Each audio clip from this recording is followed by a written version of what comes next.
Hi guys, this is Kaylin Kessler for SCT 100. This is the last speech of the session. It's my persuasive speech. I have my audience here, 1, 2, 3, and my backup, 1, 2, 3.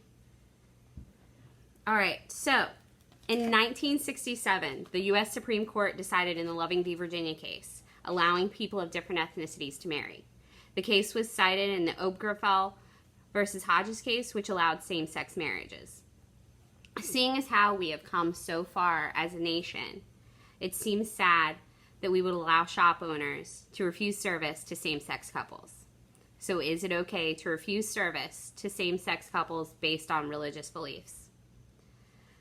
I believe every person should be allowed the freedom to exercise their religion in their personal lives. However, when it comes to businesses, it should be a little different.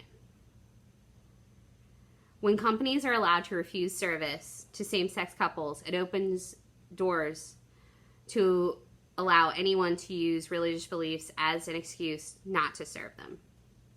There was a survey done that shows that people believe privately owned companies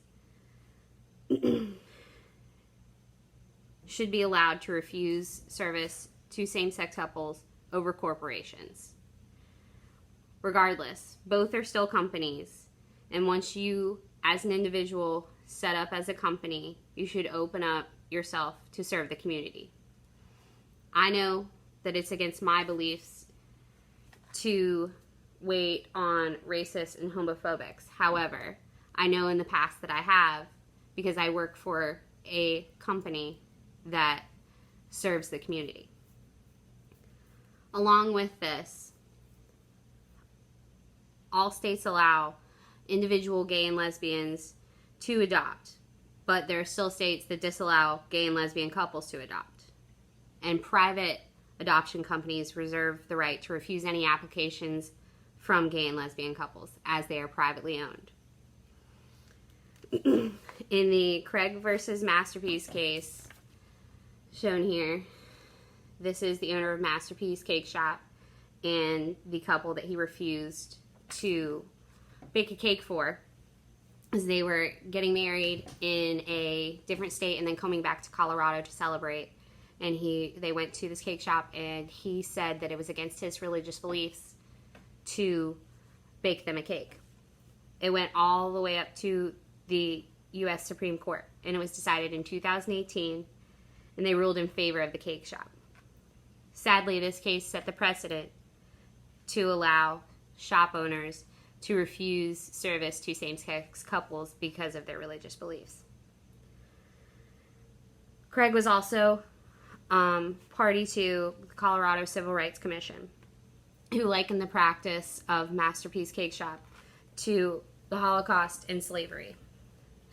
The judge thought that was a little inappropriate, seeing as how they had allowed 3 previous exemptions for people using religious beliefs as a excuse to refuse service.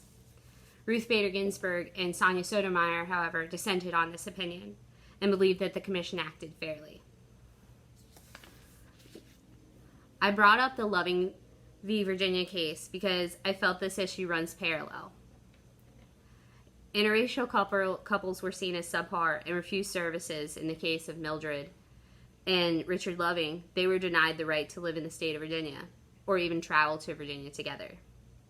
This was because of the Racial Integrity Act of 1924. I know it sounds ridiculous now, but at the time it was the reasoning behind the Loving case and why they decided to go all the way up to the Supreme Court. In closing, I feel as though there should be a separation between church and state. If you're a company, you're state regulated.